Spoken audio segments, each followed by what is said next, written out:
Fala pessoal, tudo bem?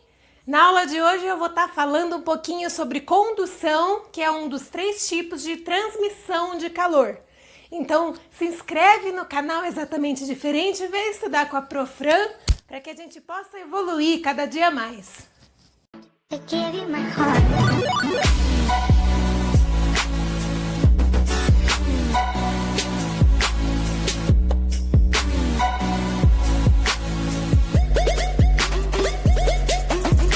Condução acontece simplesmente em meios materiais. Precisa de dois meios para que o calor se propague de um lado para o outro. Energia passando de um local para outro por meio de partículas. Ai, Pro, mas o que significaria isso? Vamos pensar assim, ó. Eu tenho aqui em mãos, poderia ser um pedaço de ferro, poderia ser qualquer outra coisa. Eu tenho aqui em mãos um garfo, metal, e eu vou aquecer uma das pontas dele com meu isqueiro. E eu vou ficar aqui por um tempo, lógico que não sou muito louca de ficar muito tempo, porque o que acontece quando eu faço isso? Crianças, não façam isso em casa, tá? O que eu quero mostrar para vocês é que o meu dedo vai começar a esquentar daqui a pouco. Por quê? Porque esse calor que o fogo está cedendo para o metal, ele vai sendo transmitido molécula por molécula. Enquanto essa molécula daqui não estiver completamente aquecida, ela ainda não transmite para a próxima. Então, o calor da primeira molécula cede para a segunda, que cede para a segunda e assim sucessivamente. Até que chega um momento... Ui, socorro, né? Queimei. Até que chega um momento que todo o metal por completo estará aquecido de maneira igual, homogeneamente, tá? Então, quando a gente fala em condução de calor, tem várias coisinhas envolvidas nela. A gente precisa saber que necessita de um meio material para que ocorra. Ela não acontece de maneira nenhuma no vácuo, não pode ocorrer no vácuo.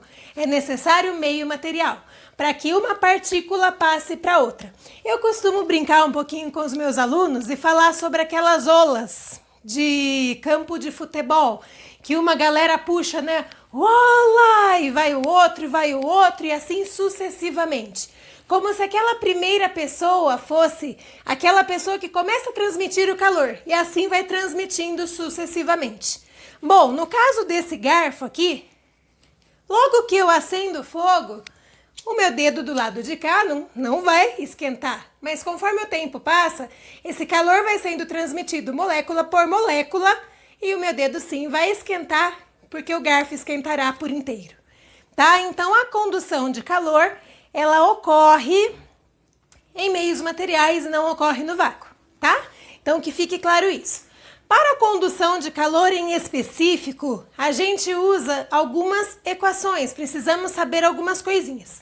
Então a gente usa a equação do fluxo de calor, que nada mais é do que a energia dividido pelo tempo de propagação, na verdade, o tempo que demora. E esse fluxo de calor também pode ser chamado de lei de Fourier, onde eu denomino para cada material a sua condutibilidade térmica. Esse C chama-se coeficiente de condutibilidade térmica, que é uma característica do material. Simplesmente uma característica do material. Ô Pro, mas quando o coeficiente de condutibilidade térmica é muito alto, o que significa? Que esse material é um bom condutor. Por exemplo, os metais. E se o coeficiente de condutibilidade for pequeno, significa que ele é um mau condutor. No caso, menos, né? Conduz menos. Exemplo, madeira, borracha, tá? E daí eu tenho o seguinte, materiais muito ruins para condução, no caso com baixíssima condutibilidade térmica, são os chamados de materiais isolantes, tá? Que em outra aula a gente venha falar sobre eles. Esse A vem da área, que a gente vai fazer um exercício e já vai ver. Variação de temperatura entre os meios que separam, tá?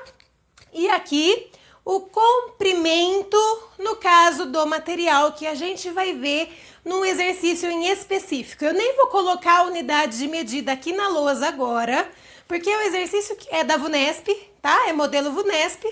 E esse exercício, ele já vai pedir para vocês para encontrar a unidade de medida, fazendo uma análise na fórmula, nas dimensões da nossa fórmula. Esse L aqui, comprimento ou espessura também, posso dizer, tá? Então, correndo lá para o exercício agora.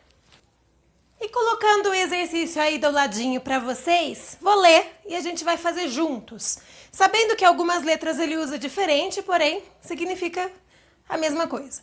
Então, o fluxo de calor φ através de uma parede condutora que separa duas regiões A e B é definido pela relação φ igual quantidade de calor dividido pelo ΔT, em que Q é a quantidade de calor, que é a mesma coisa que energia, que passa pela parede em um intervalo de tempo ΔT. Segundo a lei de Fourier, esse mesmo fluxo é dado por. E aí está a nossa fórmula, tá? E daí ele vem em que S é a área da seção transversal da parede, D é sua espessura, às vezes aparece como comprimento, tá? Θ menos θB é a diferença de temperatura, variação na temperatura entre o lado e outro da parede, e K, ele mudou a letra, chamou de K, mas não mudou a fórmula, tá? É o coeficiente de condutividade ou condutibilidade térmica do material dessa parede. No Sistema Internacional de Unidade, o coeficiente de condutibilidade ou condutividade térmica pode ser expresso na unidade.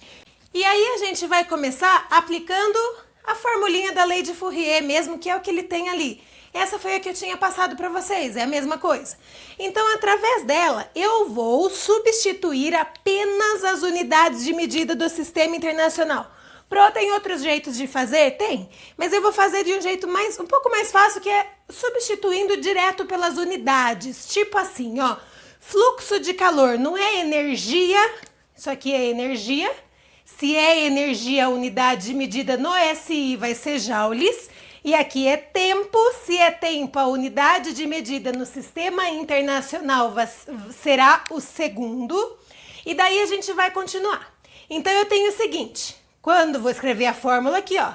C vezes A vezes variação de temperatura dividido pelo comprimento, espessura, que é o que ele falou no enunciado.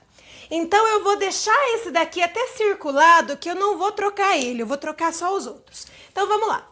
O meu φ, que é energia por tempo, joule por segundo, vai ser igual. Não vou mexer no meu C, deixa o C quietinho aí, que é o seu coeficiente, ou K no caso, né? A área no Sistema Internacional, tudo vezes aqui, tá? Em cima. A área no Sistema Internacional, metros quadrados. Variação de temperatura no Sistema Internacional, Kelvin. E espessura no Sistema Internacional, metros. Bom, só aqui já dá para você cortar um dos metros de cima com um de baixo, ok?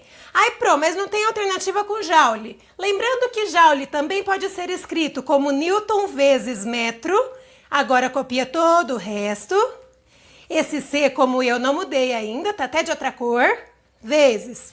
Um dos metros foi embora, então fica só 1 vezes Kelvin. E daí ainda não tem Newton nas opções. Então eu vou lá e abro Newton. Pela fórmula da segunda lei de Newton, força resultante igual a aceleração vezes a massa, ou massa vezes aceleração. Eu uso ela assim para trocar, para dar o meu nome. Mas massa vezes aceleração, tá aí no seu livro. Então eu posso trocar o Newton por quilogramas vezes metro por segundo ao quadrado. Isso aqui é só do Newton.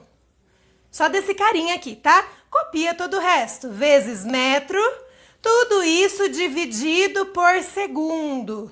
Ai, que difícil! Análise dimensional, na verdade, estamos fazendo aqui. C vezes metro vezes Kelvin. Bom, um metro daqui eu posso cancelar com um daqui. Já está quase dando nossa resposta final. Eu posso pegar isso daqui, esse segundo, inverter as frações, coloco 1 aqui, copia a de cima, inverte a de baixo, vou fazer aqui do lado. Isso aqui vai acabar ficando quilograma vezes metro por segundo ao quadrado, inverte a de baixo, ó, invertendo 1 sobre segundos. E aqui vai acabar sobrando simplesmente o C vezes o Kelvin. Agora, para chegar na alternativa, eu vou só dar uma simplificadinha. Quilograma metro, o 1 não vai fazer diferença, quilograma vezes metro. Se você pegar o segundo ao quadrado vezes o segundo, que é a primeira, somos expoentes da segundo elevado à terceira. Pega o Kelvin que está multiplicando, passa dividindo aqui junto com o segundo ao cubo. Isso aqui é a sua unidade bem abertona, aqui no caso bem aberta, do coeficiente de condutividade. Ah, mas no enunciado ainda, na alternativa, ainda está diferente. Joga para cima, matemática, turma. Quando eu jogo para cima algum número que está no denominador, eu inverto o sinal do expoente. Então, jogando esses dois carinhas para cima, ficará quilograma vezes metro, vezes, inverte o sinal do expoente, segundo a menos 3, inverte o sinal do expoente, C é 1, Kelvin a menos 1. Isso aqui vai ser a unidade do seu C, que no caso ele chamou aí de K, tá? E olhando para todas as alternativas que temos no exercício, chegamos na alternativa B de bola, tá? Então assim, ó, fez corrido, que não mostrou os macetes. Vocês precisam entender que Joule eu abri para Newton metros. Os macetinhos que eu usei no meio foram esses. Joule eu acabei abrindo para Newton metros. O Newton eu acabei abrindo para quilograma vezes metro por segundo ao quadrado. E o restante foi matemática, tá? Foi a matemática da coisa que a gente teve que fazer, tá? Essa é uma aplicação da lei de Fourier, que às vezes aparece em vestibulares. Esse mesmo vocês podem ver, que é do vestibular VUNESP, tá? Pode ser modelo Enem, pode ser cair em vários vestibulares que você tem ao longo dos seus anos aí. Porque ele dá a fórmula para você e você, através da fórmula, tem que saber as unidades de medida e tem que saber substituir, tá? Bom, então, resumindo nossa aulinha de hoje, primeiro, né? Falamos só da condução, temos 3, condução, convecção e radiação, nem mexi nos outros 2. Falamos da condução e dei um exemplo da lei de Fourier para o seu vestibular, para que você consiga tirar uma pontuação melhor aí. Então, se você gostou, vem estudar comigo, se inscreve no meu canal e um beijo da Pro. Like